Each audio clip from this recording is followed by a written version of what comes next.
Welcome back to my channel. কেমন আছো সবাই? আশা করি ভালো আছো। আমরাও বেশ ভালো আছি। নাজিয়াস ব্লগে তোমাদেরকে অনেক অনেক স্বাগত, ভালোবাসা জানিয়ে আমি আমার একটা নতুন ভিডিও শুরু করলাম। তো সকালে উঠেই ঘুম থেকে দেখো আমি চলে এসেছি স্টাডি রুমে। স্টাডি রুমটা আজকে ক্লিন করব। এটা তো রমজান মাস, তোমরা জানোই আমাদের কিছু বাড়িতে একটু দোয়া দরুদ করতে হয়। তো আজকে কোরআন খানি নাচ থেকে পড়বে হাফেজ সাহেব, আমাদের মসজিদে যিনি হাফেজ আছে তিনি কোরআন খানি করবে। তো ভাবলাম যে রুমটাকে একটু গুছিয়ে নিই, চাদরটা চেঞ্জ করে দেব, পরিষ্কার পরিচ্ছন্ন থাকবে। তো কোরআন খানি করবে, তো একটু পরিষ্কার পরিচ্ছন্ন থাকা দরকার। তো এই যে আমি বিছানাপত্র সব কিছু তুলে নিয়েছি, তো খাটটা এবার একটু ভালো করে ক্লিন করে নেব মুছে। তাহলে চলো সকাল থেকে দুপুর পর্যন্ত যা যা করছি সবটাই ব্লগে শেয়ার করব। তো তোমরা ব্লগটা স্কিপ করবে না, পুরো ব্লগটা দেখবে, আশা করি তোমাদের ভালো লাগবে।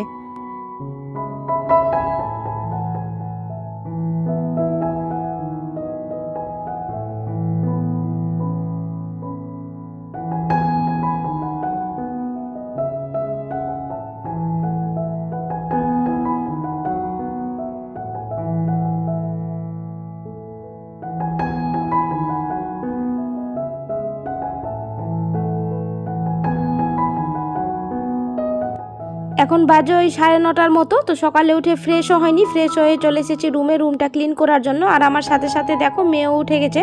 তো এখানে উঠে ও খেলা করছে, তো ভাবলাম যে আমি গুছিয়ে নিই, তারপর ওকে ফ্রেশ করে দেব। এখন বড় মেয়ে ছেলেও উঠিনি, আর হাজব্যান্ড গেছে একটু টাউনে গেছে, তো ওর কিছু কাজ আছে, অফিসিয়াল কিছু কাজ, তো সেটাই সারতে গেছে। আর দেখো আমি ঘরটা ক্লিন করে বেডশিটটা তুলে আর কাচতে দিয়ে দেবো ওটা। তো একটা কাঁচা চাদর পেতে দিলাম, যেহেতু কোরআন খানি করা হবে তো একটু পরিষ্কার পরিচ্ছন্ন থাকা দরকার। তার জন্য এই যে নতুন কাঁচা একটা চাদর পেতে দিলাম, বালিশগুলো এক সাইড করে দিলাম। এখানে তো ছেলে পড়াশোনা করে, আর এখানে বইপত্র সব ছড়ানো ছিটানো ছিল, তো সব কিছুকে গুছিয়ে আমি একটা নতুন কাঁচা চাদর পেতে দিলাম। আর ঘরটা দেখো কত ধুলো ধুলো হয়েছে। এই কম্পিউটার টেবিলটা না খুবই ধুলো হয়, একদম কি জানি এত ধুলো কোথা থেকে আসে। আমি প্রত্যেক দিন একদম পরিষ্কার করি, তাও এত ধুলো কোথা থেকে, তোমরা ক্যামেরাতে বুঝতেই পারছো কত ধুলো উঠছে দেখো। আর এখানে মেয়ে খেলা করছে, তো ওকে নিয়ে আমি কিছু করতে পারি না। আমি উঠেছি আর তার সাথে সাথে ও উঠে গেছে, তো কি করব, ও আছে তাও আমাকে এই ধুলোর কাজগুলো করতে হচ্ছে। কি করব, হাজবেন্ড নেই, তার জন্য আমি এগুলো কাজগুলো করতে পারি না। হাজবেন্ড বাড়িতে থাকলে ও নিয়ে থাকে, আমি এগুলো ধুলোর কাজগুলো করিনি, তো কোনো প্রবলেম হয় না। আর মেয়ে যেহেতু থাকে না, তো ধুলো উড়ে সর্দি লাগার চান্স থাকে, ওই জন্য আমি ওই ধুলোর কাজগুলো করি না। দেখতে পাচ্ছ আমার পায়ের কাছে ঘুরছে, তো ওকে আবার যা বলছি সেটা শুনেও নিচ্ছে। ওকে বললাম যে ফুল ঝাড়ুটা নিয়ে আসো, ঝাড় দেবো, তো আমাকে এনে দিল। যাই হোক, কম্পিউটার টেবিল আমি ক্লিন করে নিয়েছি, তারপরে এই ঝাড় দিয়ে দেবো। তো ঝাড় দিয়ে তারপর চলো দেখতে থাকো, আমি ঝাড় দিয়ে নিই, তারপর তোমাদের সাথে আবার কথা হচ্ছে।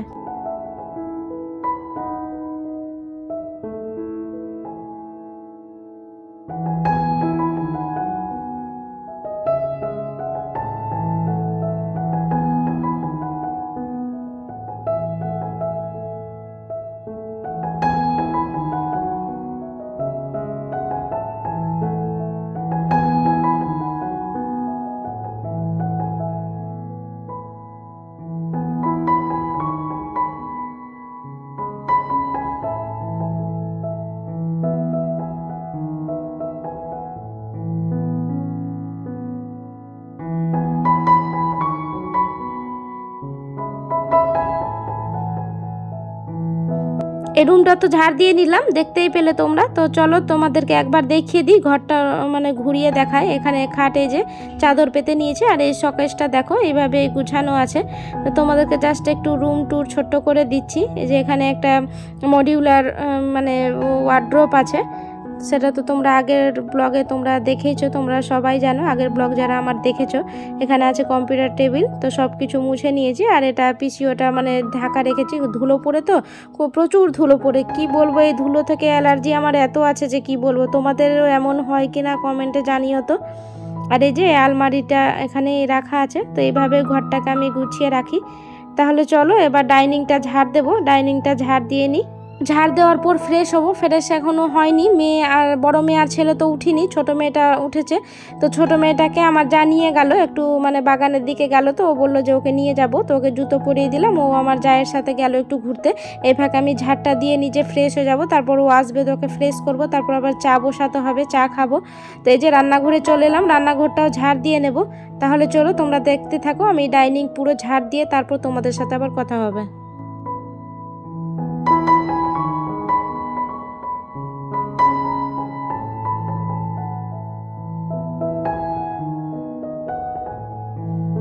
প্রত্যেক দিনের মতো তোমাদের কাছে একটা ছোট্ট রিকোয়েস্ট, আমার ভিডিওর কোনো অংশ যদি তোমাদের ভালো লেগে যায় তাহলে একটা লাইক করে যেতে ভুলবে না, কারণ তোমাদের করা একটা লাইক আমাকে ভিডিও করতে মোটিভেট করে।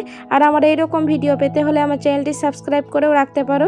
আর যারা কাজটি অলরেডি করে রেখেছো তাদেরকে অসংখ্য ধন্যবাদ।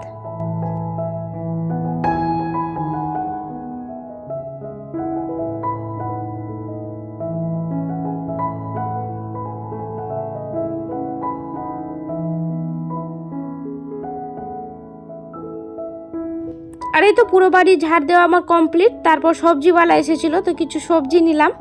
আর এই যে দেখো শসা নিয়েছি, মেয়ে তো শসা খেতে ভালোবাসে। আর হাজব্যান্ড যেহেতু রোজা আছে, তো ইফতারিতেও মানে শসাটা কাজে লাগবে, তার জন্যই বেশি করে নিয়ে নিলাম। এখানে 1 কেজি মতো শসা আছে। আর নিলাম পটল, কাঁচা লঙ্কা আর ধনে পাতার আজকে চাটনি করব। আর জানো তো আমরা শপিং করতে গেছিলাম, মানে আগের দিন, এই ব্লগটা যেদিন দেখছো তোমরা তার আগের দিন শপিং করতে গেছিলাম।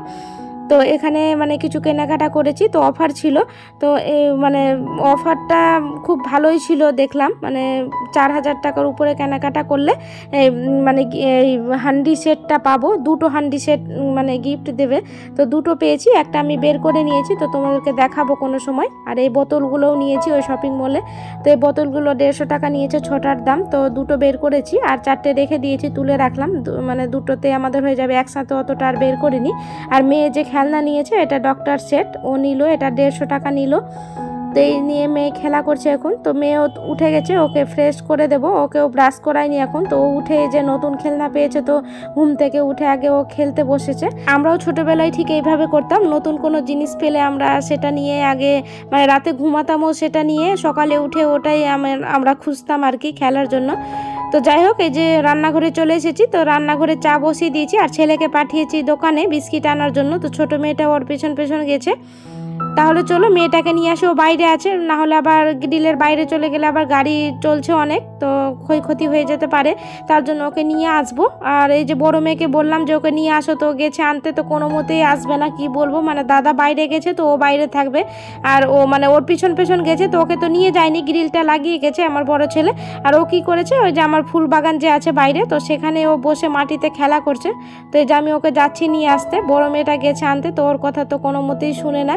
তা আমি ওকে জোর করে নিয়ে আসলাম, চকলেটের বাহানা দিলাম, দিয়ে তারপর আসলো। তারপরে এই যে আমি রান্নাঘরে চাটা তো বসিয়ে গেছিলাম, তো আমার চাটা হয়ে গেছে, একটু আর ফুটিয়ে নেব, তারপর সবাই মিলে চা খেয়ে নেব। তো ঘরের বিছানাপত্র কিছু এখন গোছানো হয়নি, বাইরে শুধু ঝাড় দিয়ে মুছেছি, তোমাদেরকে তো দেখালাম, শুধু স্টাডি রুমটা ক্লিন করেছি। তাহলে চলো চাটা খেয়ে রুমটা আবার ক্লিন করব। তো তোমরা দেখতে থাকো, চাটা খেয়ে নিই, তারপর তোমাদের সাথে আবার কথা হচ্ছে।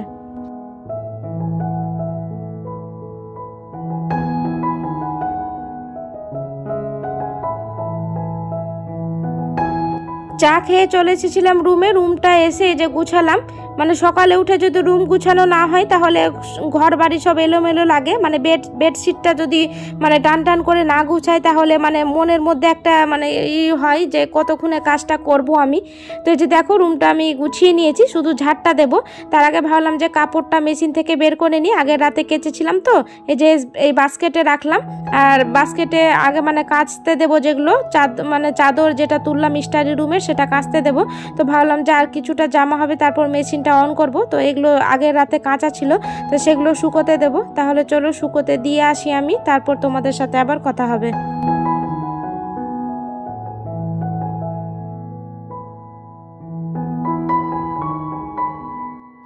মা যাবে কাপড় শুকোতে দিতে, তার আগে আমি উঠে বসে আছি। দেখো আমার মেয়ের কাণ্ড, আমি কাপড় শুকোতে দেবো শুনেছে শুধু যে আমি ছেলেকে বললাম যে কাপড় শুকোতে দিয়ে আসছি, আর ও উঠে বসে আছে আগেই, মানে ও যাবে ছাদে তার জন্য। তো ওকে নামতে বলছি তো কিছুতেই নামছে না, আবার হাসছে। ওকে শুধু দেখো ওর কাণ্ড কারখানাগুলো। আর বড় মেয়েটা ওকে নিতে যাচ্ছে তো ওকে আবার বকা দিচ্ছে। তো আমি মেয়েকে নামতে বললাম, আর দেখো ওর হাসিটা শুধু দেখবা। ওকে নামতে বলছি তো ও কিছুতেই আসবে না, আরও উপরে উঠার চেষ্টা করছে, আর হাসি দেখো।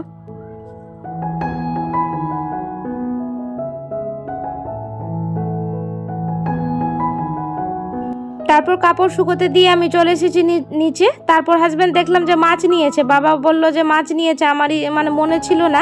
তো আমি সবজি নিয়েছিলাম যে আজকে তো কিছু রান্না নেই, তো সবজিটা নিয়ে নিই। আমি মাছ যেহেতু আছে তো আমি জানি না, মাছটা থাকলে হয়তো আমি সবজিটা নিতাম না। মাছ রান্না করলে আর সবজি আমাদের বাড়িতে না কেউ খাবে না, জানো তো। মানে মাছ যে কোনো একটা তরকারি দিয়ে ভাত খেতে বেশি পছন্দ করে, তো মাছটা হলে আর মানে পটলটা নিতাম না। তাও যাই হোক থাক, ফ্রিজে রেখে দেবো, পটল মানে কখনো করা যাবে। তো এই যে আমি রান্নাঘরে এসে বাসনটা মেজে নিয়েছিলাম, বাসন মেজে ভাতটাও বসিয়ে দিয়েছি, মাছটা ধোবো। তার আগে ভাবলাম যে ভাতটা এদিকে সেদ্ধ হবে ততক্ষণে। তো বাসনটা মেজে আমি সিঙ্কটা পরিষ্কার করিনি, যেহেতু মাছটা ধোবো তো তার জন্য, আবার মানে মাছ গন্ধ করবে তার জন্য আমি বেসিনটা পরিষ্কার করিনি। তারপরে যে দেখো আমি মাছটা ধুয়ে লবণ হলুদ মাখিয়ে রেখেছি, এদিকে ভাতটা হয়ে গেছে, তো আমি উপর দিয়ে নিয়েছি। তো মাছটা ভেজে নেব। আর মাছের ডিম ছিল, তো মাছের ডিমটা আমি আগে ভেজে নিয়েছি, সেটা স্কিপ হয়ে গেছে, তোমাদেরকে দেখাতে পারিনি। আর এই যে দেখো ভাত হয়ে গেছে আমার কমপ্লিট। আর হাজব্যান্ড এখনও আসেনি, তো হাজব্যান্ড তো রোজা আছে, ও একটু মানে বিকেল হয়ে যাবে বললো আসতে, ফোন করেছিল এখনই। তো এই যে মাছগুলো ভেজে নিয়েছি, মাছের ঝোল আর ভাত করব। মাছে আলু দেওয়ার ইচ্ছে ছিল, তো আলুটা আর দেবো না, এমনি শুধু মাছের ঝোল করব ধনেপাতা দিয়ে। তো এই যে দেখো ধনেপাতা আমি বের করে নিয়েছি, আর ভাবলাম যে ধনেপাতা অল্প দেবো আর অল্প চাটনি করে নেব।